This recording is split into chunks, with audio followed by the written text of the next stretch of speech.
ബോംബെ നഗരത്തിൽ നിന്നും 8 പള്ളികളുടെ മുകളിൽ സ്ഥാപിച്ചിരുന്ന ഉച്ചഭാഷിണികൾ നീക്കം ചെയ്തു പോലീസ്. ആരാധനാലയങ്ങളുടേത് ഉൾപ്പെടെ തന്നെ എല്ലാ ലൗഡ് സ്പീക്കറുകളും നീക്കം ചെയ്തു.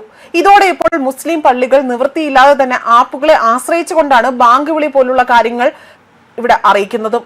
ഇതോടുകൂടി തന്നെ മുസ്ലിം പള്ളികൾ നട്ടം തിരിയുന്ന കാഴ്ചയാണ് കാണുന്നത്. ഉറക്കെ 5 നേരം ബാങ്ക് വിളിക്കേണ്ട മദ്രസകൾ പ്രാർത്ഥനാ സമയം അറിയിക്കാൻ അസാൻ ആപ്പുകളെ ആശ്രയിക്കുകയാണ് ഇപ്പോൾ.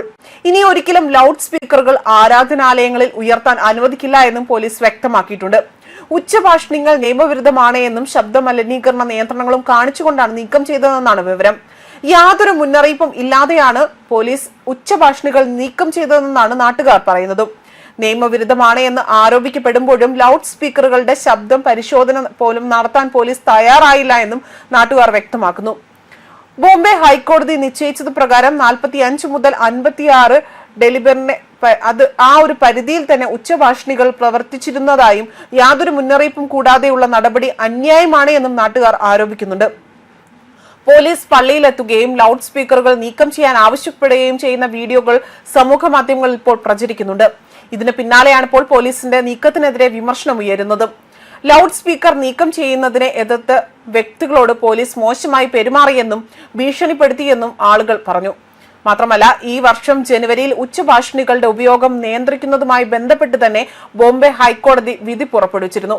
ഒരു മതത്തിന്റെയും അനിവാര്യമല്ല ഉച്ചഭാഷിണിയുടെ ഉപയോഗമെന്നും ശബ്ദമലിനീകരണ ചട്ടങ്ങൾ പാലിക്കണമെന്നും പോലീസ് ഉറപ്പാക്കണമെന്നും കോടതി നിർദ്ദേശം നൽകിയിരുന്നു. പിന്നാലെ മെയ് 11 മുംബൈ പോലീസ് എല്ലാ മതസ്ഥാപനങ്ങളിലും ഉച്ചഭാഷിണികൾ ഉപേക്ഷിക്കാൻ നിർദ്ദേശിച്ചുകൊണ്ട് നോട്ടീസ് നൽകുകയായിരുന്നു. ഇതിന് പിന്നാലെയാണ് ഇപ്പോൾ നീക്കം ചെയ്യാനുള്ള നടപടിയെന്നാണ് വിവരം. ഇത്തരത്തിൽ ഈ 3 മാസത്തിനിടയിൽ 1500ഓളം ലൗഡ് സ്പീക്കറുകൾ നീക്കം ചെയ്തിട്ടുണ്ട് എന്നും BJP വൈസ് പ്രസിഡന്റ് അവകാശപ്പെടുകയും ചെയ്തിരുന്നു.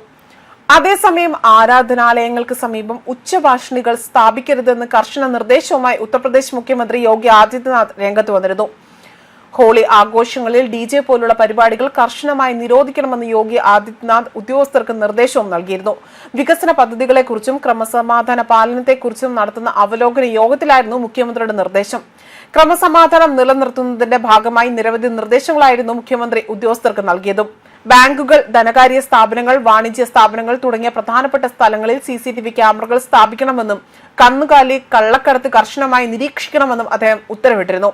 അതുപോലെ തന്നെ കള്ളക്കടത്ത് സംഘം, അവരെ സഹായിക്കുന്ന വാഹന ഉടമകൾ, ഇതിൽ പങ്കാളിയാകുന്ന പോലീസ് ഉദ്യോഗസ്ഥർ എന്നിവർക്കെതിരെയും കർശന നടപടി സ്വീകരിക്കുമെന്നും അദ്ദേഹം നിർദ്ദേശം നൽകിയിരുന്നു.